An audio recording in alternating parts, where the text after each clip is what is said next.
Good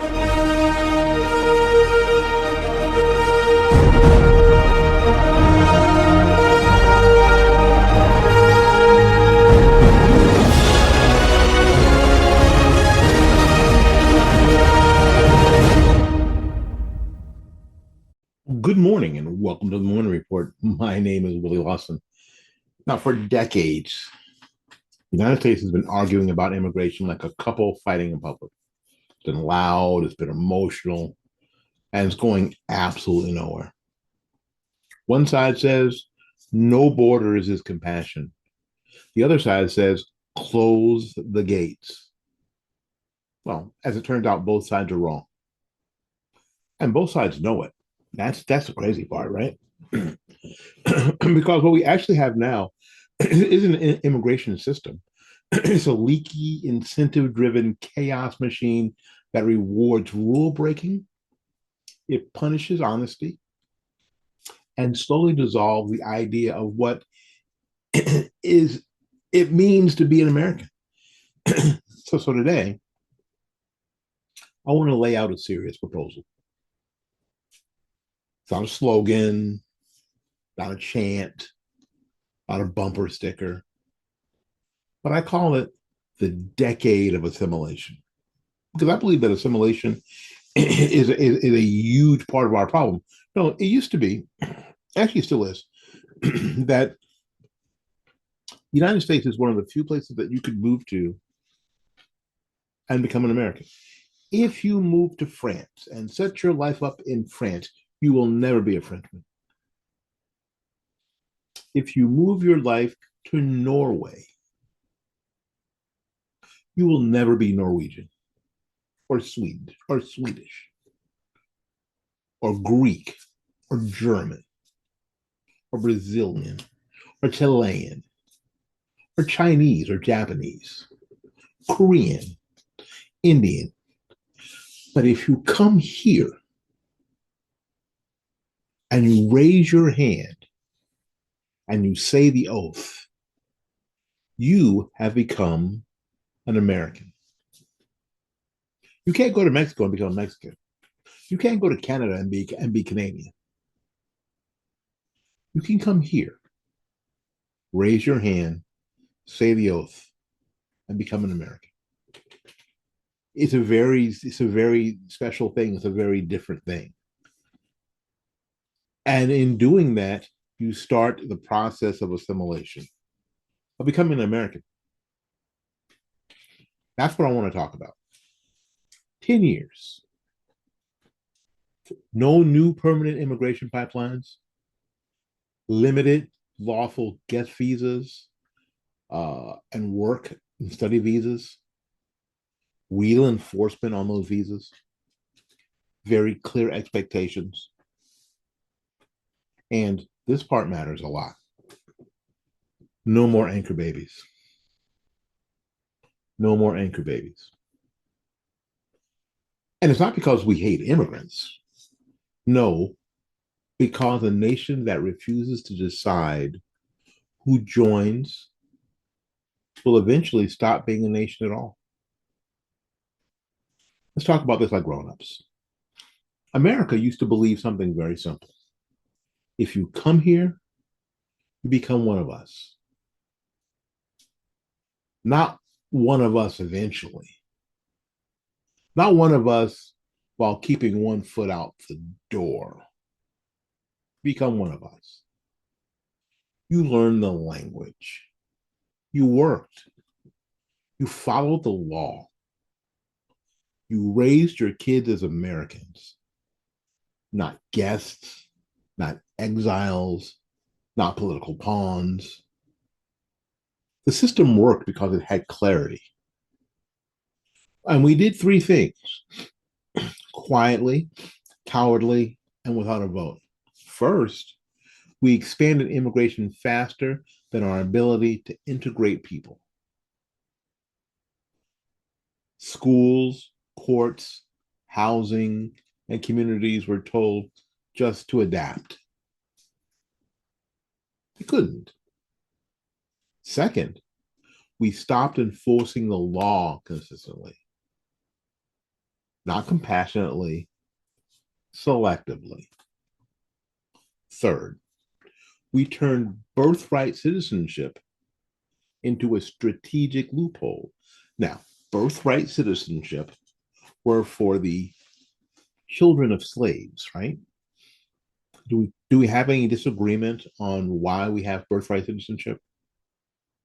Is there any real disagreement on that? It was for the children of slaves, right?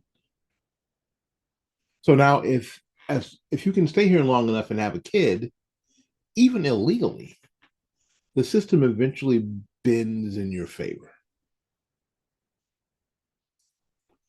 It wasn't written into law as a policy. It emerged as an incentive. And incentives drive behavior far more than speeches will. So now we have a fairly porous border, a shadow workforce, overloaded cities, and an immigration debate held hostage by emotion instead of structure. That's not humane. That's actually negligent. Here's the idea. Here's the idea. Clean, simple, and enforceable. For 10 years, the United States pauses most new permanent immigration. No broad green card expansion, no chain migration growth, no quiet amnesty pipelines disguised as backlog forgiveness. Instead, the focus shifts to assimilation for the millions of people who are already here. Now, hear me clearly here. This is not zero immigration because we're going to maintain limited work visas for sectors that genuinely need labor.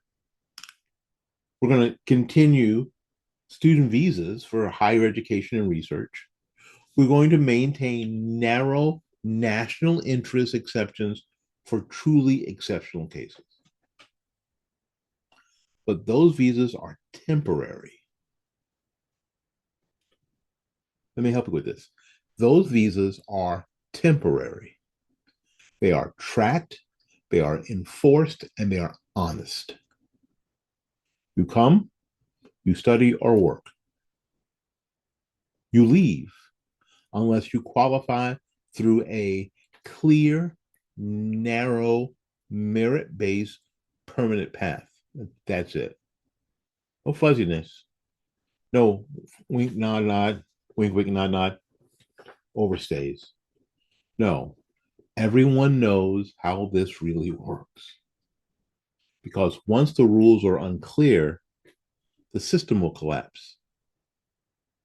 All right. Let's talk about the third rail.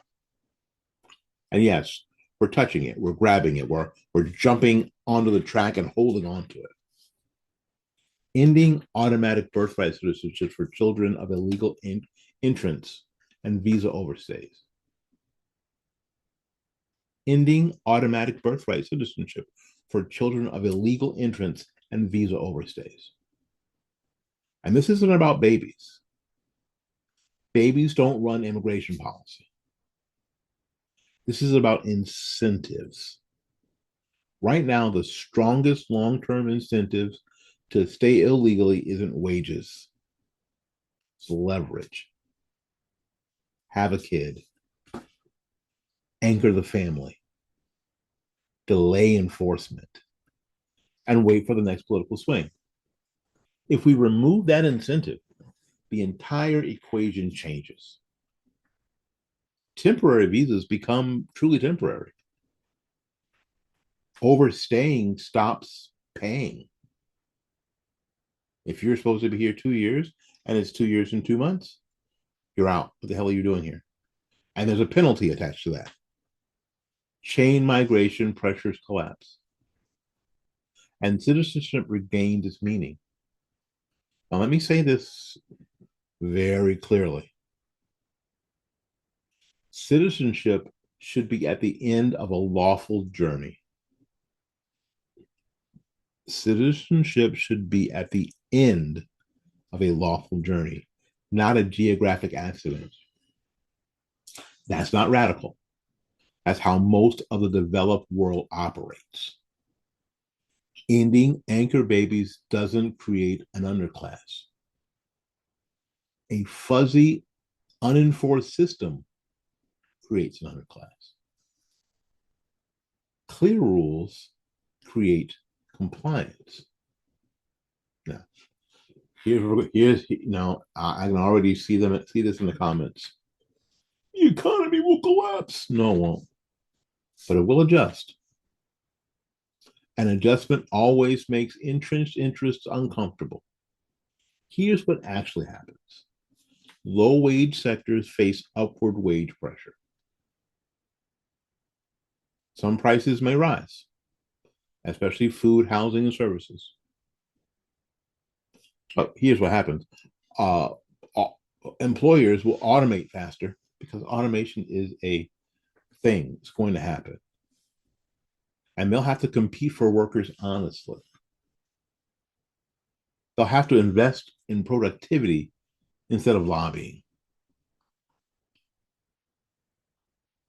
And I've already done a video on the agricultural industry. Go ahead and look for, I'll try to look for it and put a link to it somewhere. If I don't do that, go ahead and look for it about how the agricultural industry is already automating and how that isn't some pipe dream of 50 years from now. That's actually happening now. And what this does is sort of forces the hand of that to continue to happen. Universities will have to adjust their international study pipeline. Some lose revenue. Others get smart. They innovate. So what doesn't happen is economic apocalypse. It just doesn't happen. What does happen is that America stops subsidizing entire business models built on endless disposable labor. And that's not cruelty. That's adulthood. All right. A decade of assimilation only works if all 5 pillars stand. If you miss one, the whole thing is going to collapse. Write this down. Pillar 1, worksite enforcement. If you won't enforce the job magnet, stop pretending you're serious. If you want to enforce the job magnet, stop pretending that you're serious. Universal verification. Real penalties. No selective enforcement theater. Worksite enforcement. Pillar 1. Pillar 2. Temporary visas with teeth. They're tracked entry and exit. There are definite time limits.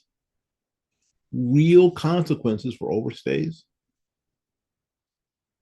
Again, our scenario. 2 years is 2 years and 2 months. We find you. We track you down. We find you. You're out. And you're out for 10 years. And you're out for 10 years. Sorry. Sorry, Charlie. Real consequences. Pillar 3, civics and English expectations. Access to learning? Certainly. Come on, we have this thing that we're on now. The expectation to learn is yes. Assimilation isn't oppression. It's the price of admission. Pillar 4, narrow, very narrow, merit-based, permanent paths. Citizenship means something again. It's earned. It's not smuggled through loopholes. Pillar 5, no automatic citizenship by geography alone. No automatic citizenship by geography alone. Citizenship is restored. Incentives have aligned, and the system stops lying to itself.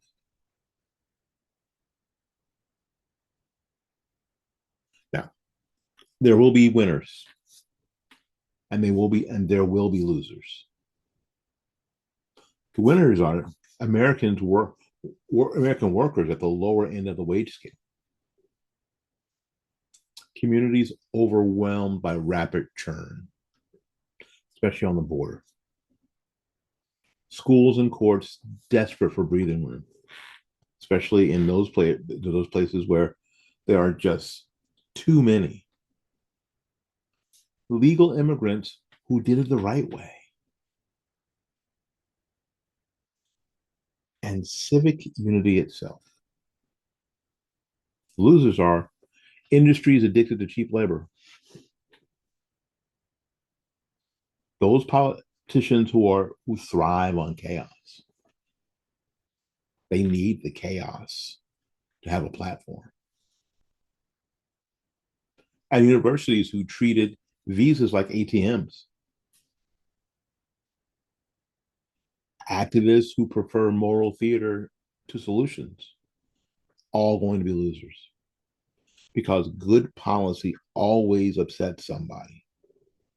That's how you know it's real. All right. Let's get out of here. America does not exist to absorb the world's dysfunction, but it does exist to turn newcomers into Americans. Let me say that again to you. America does not exist to absorb the world's dysfunction, but it does exist to turn newcomers into Americans. But that will only work if the rules are clear and enforced. A nation that can't decide who joins isn't compassionate, it's negligent.